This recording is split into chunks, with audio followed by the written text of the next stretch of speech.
राज्यातील शेतकऱ्यांसाठी आज दिवसभराच्या सकाळच्या ठळक व झटपट बातम्या। शेतकऱ्यांसाठी आज मंत्रिमंडळ बैठकीमध्ये अतिशय 5 महत्त्वपूर्ण निर्णय घेण्यात आलेले आहेत, त्यामुळे व्हिडिओला शेवटपर्यंत बघा। पीएम किसानचा दुहेरी लाभ रोखण्याच्या हालचाली सुरू असून पती किंवा पत्नी यापैकी एकालाच आता मिळणार योजनेचा लाभ। पंतप्रधान शेतकरी सन्मान निधी तसेच पीएम किसान योजनेचा दुहेरी लाभ घेणाऱ्या कुटुंबाची मदत रोखण्याकरता कडक उपाय लागू करण्याच्या हालचाली केंद्रामध्ये सुरू करण्यात आलेल्या आहेत।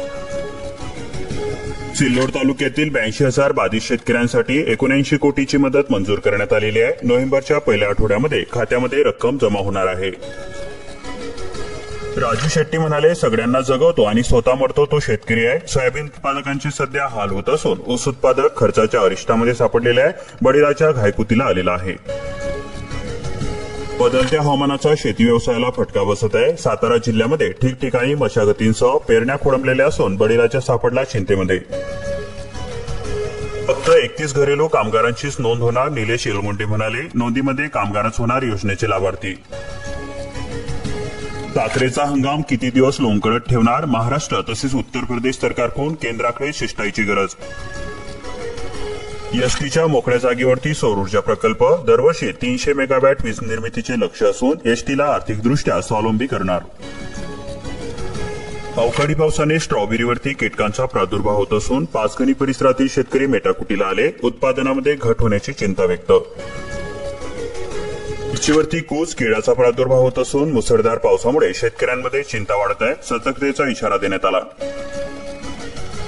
दारिद्र्य रेषेखालील कुटुंबियांना सौर ऊर्जेसाठी विशेष अनुदान मिळणार, शासनाच्या स्मार्ट योजनेसाठी महावितरणचा पुढाकार।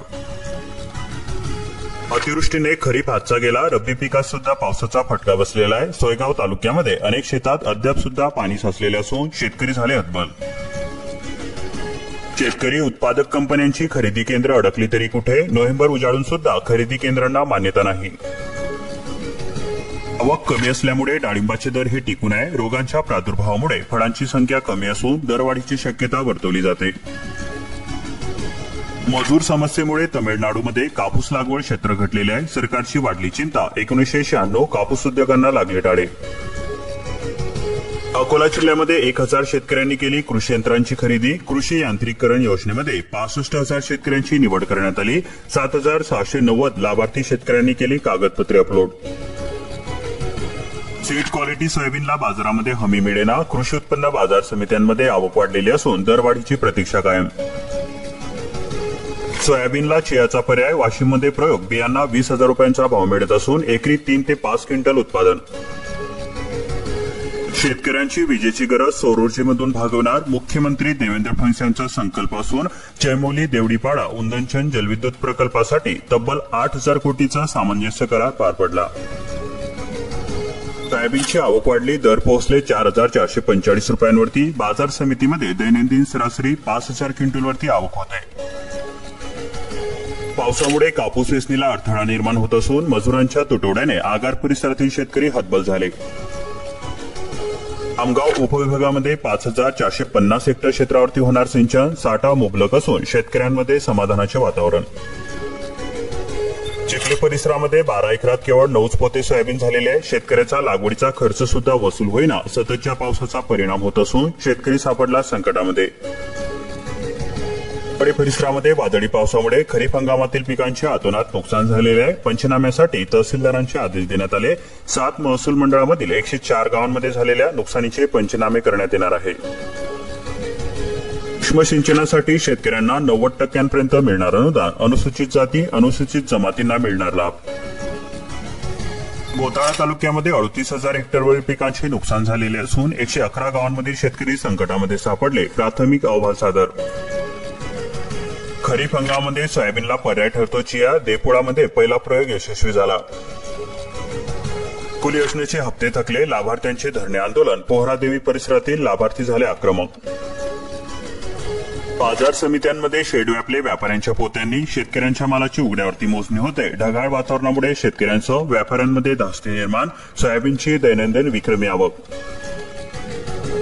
मंगरुळपीर बाजार समितीमध्ये सोयाबीनची उच्चांकी आवक झाली, बाजार समितीमध्ये शेड मोकळे करण्याची होते मागणी। एसटीचा पुढचा पल्ला, आता वीज निर्मितीचा सौर ऊर्जा प्रकल्पामधून वर्षाला 300 मेगावॅट वीज निर्मितीचे लक्ष्य। कापसाच्या एमएसपी मध्ये सीसीआयचा खोडा, कापूस विकण्यासाठी शेतकऱ्यांवरती दडपण येते. साखर कारखान्यांच्या गळीत हंगामावरती पावसाचे सावट, राडगाव कारखान्याची तयारी पूर्ण झालेली असून हंगामामध्ये 3 लाख टन ऊस येणार असल्याचा अंदाज व्यक्त केला जातोय. मात्र विलंबनाची सुद्धा चिंता आहे.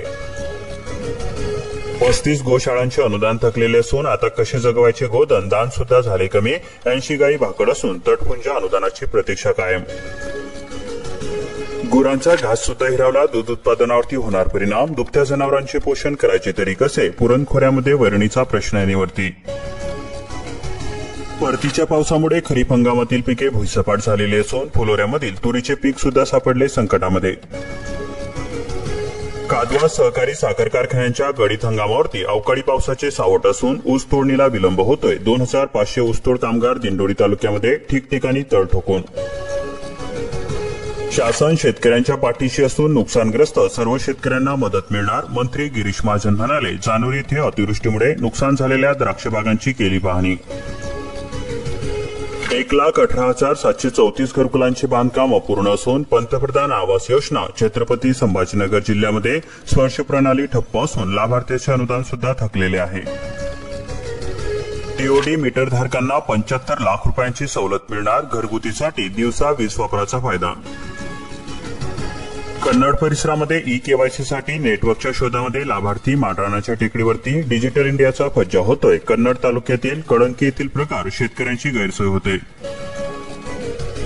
गंगापूर जिल्ह्यामध्ये पावसाचे 6 ठाण, पिके मातीमोल आणि पदरी नुकसान. कापूस मका उत्पादकांना सर्वाधिक फटका बसलेला आहे. नोव्हेंबर उजाडला तरी पाऊस थांबायचे नाव घेईना. अतिवृष्टीमुळे पिके काढण्यास अडचण निर्माण. नुकसानही प्रचंड झालेले असून शेतकरी झाले हतबल. काही ठिकाणी पावसापूर्वीच पिकांची झाली काढणी.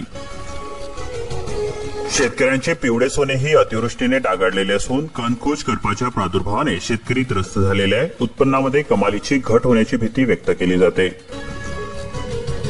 जालना जिल्ह्यामध्ये केवायसी अभावी 2,46,339 शेतकऱ्यांच्या खात्यामध्ये मदत जमा होईना. 2,62,040 शेतकऱ्यांच्या खात्यावरती मदत जमा. परतूरमध्ये रब्बी पिकांवरती गोगलगायींचा हल्ला झालेला असून पिके नष्ट झाल्याने शेतकरी सापडले चिंतेमध्ये. अतिवृष्टीच्या तडाख्यानंतर गोगलगायींचे संकट कायम. तालुक्यामधील शेतकऱ्यांची शासनाकडे आर्थिक मदतीची मागणी केली जाते. 2 कोटींच्या वरती होते उलाढाल. बटाट्याने दिली नवी दिशा. मुरंबीच्या शेतकऱ्यांनी साधला विकासाचा ध्यास. बटाटा शेतीची लागवड. नुकसानीची भरपाई नसल्याने शेतकऱ्यांची आर्थिक कोंडी होते. अतिवृष्टीचा फटका बसत असून शिरूर अनंतपाड तालुक्यामध्ये 22.55 हजार हेक्टरवरील खरीपांचे नुकसान झाले. मिरची कांडप, मिनी पिठाची गिरणी, पिको फॉल यंत्रासाठी लागली लॉटरी. लातूर जिल्हा परिषद 20% उपकरणातून वैयक्तिक लाभाच्या योजना. सोडत जाहीर होताच आनंद. आधारभूत किमतीसाठी नोंदणीमध्ये अडथळे निर्माण. सोयाबीन उत्पादक हैराण झालेले असून बाजार समितीतील शेतमाल आवक निम्म्यावरती. अतिवृष्टी, बाजारभावाचा वार, आता खतांच्या दरवाढीचा घाव. अडचणीत असलेल्या शेतकऱ्यांपुढील संकटाची मालिका सुद्धा संपेना. अतिवृष्टीचा फटका. नाफेडची हेक्टरी 16 क्विंटलची खरेदी मर्यादा घटणार. कृषी विभाग ठरविणार धाराशिव जिल्ह्याची उत्पादन मर्यादा. खरेदीपूर्वीच काढणार हेक्टरी किती क्विंटलची होणार खरेदी.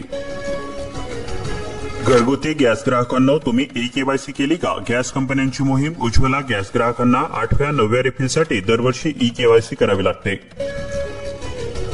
तांत्रिक त्रुटींमुळे अडकले अनुदान. दिवाळीनंतर सुद्धा खाती रिकामीच आहे. तात्काळ कार्यवाहीची मागणी केली जाते. सामायिक क्षेत्राची 330 प्रकरणे अजून सुद्धा आहेत प्रलंबित. अस्मानी सुलतानी संकटाचा ससेमार. धान खरेदी केंद्र सुद्धा बेपत्ता. धानाची मळणी सुरू पण विक्रीसाठी यंत्रणाच नाही. धान पिकासोबतच आता तूर पिकांवरती अळीचा सुद्धा प्रादुर्भाव. शेतकऱ्यांची वाढली चिंता. ढगाळ वातावरण अळींसाठी ठरतोय पोषक. वन हक्क पट्टेधारक शेतकरी सरकारी लाभापासून वंचित. शेतकऱ्यांच्या नावे नाही 7/12. अडचणीमध्ये भर पडणार. पावसाच्या धारा अंगावरती झेलल्यात. 32,000 घरकुले अद्याप सुद्धा अपूर्ण असून भंडारा जिल्ह्यामध्ये वेळेत अनुदान मिळेना. बांधकामासाठी वाळूचा ठणठणाट. मजुरांचे दर सुद्धा भेटले गगनाला. चिखलामध्ये रुतलेल्या ट्रॅक्टरला टोचणी बांधून केली धान मळणी. धानाच्या मळणीसाठी चिखलाशी झुंज होते. उत्पादन घटल्याने भरपाईची मागणी केली जाते. आभाळ रुसलेले शेतकऱ्यांची पिके पाण्यामध्ये गेली. धरणकाठावरती सतर्कतेचा इशारा देण्यात आला. रविवारी वादळ, सोमवारी दुपारीही पावसाची हजेरी झाली. पावसाने उडवली शेतकऱ्यांची झोप. आधारभूत खरेदी केंद्र नोंदणीला विलंब असून धान विक्री करता व्यापाऱ्यांकडे धावाधाव होते. 400 ते 500 रुपये क्विंटल मागे तोटा होतोय. उन्हाळी हंगामातील चुकारे थकीत असून उत्पादक सुद्धा हवालदिल झाले. बियाणे बनवणाऱ्यांना चाप, बसवणारा शेतकऱ्यांचा साथी. पारदर्शकतेसाठी सरकारचे पाऊल. बियाण्यांचे वितरण व विक्री ऑनलाईन होते. वीज बिलांच्या नावामध्ये बदल हवाय, मग 3 दिवसामध्ये होईल प्रक्रिया पूर्ण. महावितरणाचा कारभार डिजिटल. पूर्वी लागायचा 1 महिन्याचा कालावधी. रामटेक तालुक्यामध्ये वादळी पावसाने शेकडो एकरामधील धान लोटलेले असून पंचनामे करून नुकसान भरपाई देण्याची शेतकऱ्यांकडून मागणी केली जाते. पिन काढणीचा खर्च झाला, नुकसानीचा भुर्दंड. उत्पादन 0 असून खर्च मात्र 100%. राज्य सरकारकडून गरिबांना आता मिळणार 25 वर्षे मोफत वीज. स्मार्ट योजनेसाठी 655 कोटी रुपयांची तरतूद करण्यात आली. वर्धा जिल्ह्यामध्ये रब्बी बियाण्यांकरता शेतकऱ्यांना 10,000 रुपयांची मदत मिळणार. शेतकऱ्यांच्या मदतीसाठी शासन हे कटिबद्ध आहे. 10,000 रेशन कार्डावरती मारला अपात्रतेचा ठपका. शिधापत्रिकेचा गैरवापर होतोय. जळगाव जिल्ह्यामध्ये मयत दुबार नावे वगळण्याची प्रक्रिया जोरामध्ये सुरू. गावातील सोयाबीनला चियाचा पर्याय. वाशिममध्ये प्रयोग करण्यात आलेला असून बियाण्यांना 20,000 रुपयांचा भाव मिळतोय.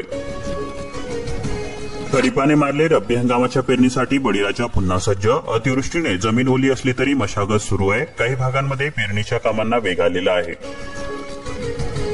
पावसामुळे उन्हाळी कांद्याची रोपे कुजलेली असून साक्री येथील प्रकाश शेतकऱ्यांचे झाले मोठे नुकसान. दुसरी प्रकल्पालगतच्या पाटसारीचे पाणी थेट शेतामध्ये. पिकांचे होते अतोनात नुकसान. नवलपूर शिवारामध्ये उपाययोजना करण्याची नुकसानग्रस्त शेतकऱ्याची प्रशासनाकडे केली जाते मागणी. अशाच प्रकारच्या महत्त्वपूर्ण बातम्यांसाठी आताच आपल्या चॅनलला सबस्क्राईब करून बेल आयकॉनला ऑल वरती सेट करा आणि हा व्हिडिओ जास्तीत जास्त शेअर करा.